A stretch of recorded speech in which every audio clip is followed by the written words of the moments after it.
Au nom du Père et du Fils et du Saint-Esprit. Amen. Viens, Esprit de sainteté, viens, Esprit de lumière, viens, Esprit de feu, viens nous embrasser.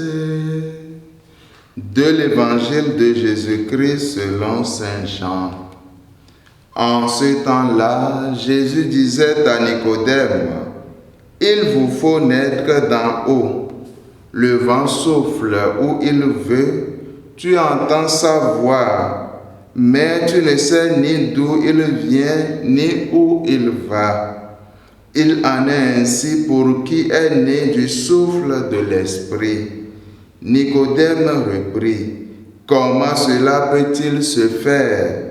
Jésus lui répondit, « Tu es un maître qui enseigne Israël, et tu ne connais pas ces choses-là?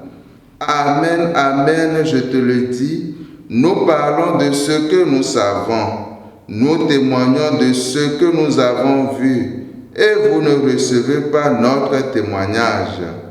Si vous ne croyez pas lorsque je vous parle des choses de la terre, comment croiriez-vous quand je vous parlerai des choses du ciel? Car nul n'est monté au ciel, sinon celui qui est descendu du ciel, le Fils de l'homme. De même que le serpent de bronze fut élevé par Moïse dans le désert, ainsi faut-il que le Fils de l'homme soit élevé, afin qu'en lui tout homme qui croit ait la vie éternelle. Acclamons la parole de Dieu. Louange à toi, Seigneur Jésus. Il vous faut naître d'en haut. Voilà, frères et sœurs, le message du ressuscité pour nous aujourd'hui. Une nécessité pour retrouver ce qui nous donne de recevoir la vie de Dieu. Cela demande d'aller au-delà de nos divisions, apprendre à vivre ensemble, en lien avec le mystère de Dieu. Cette naissance demande qu'elle se prenne d'en haut.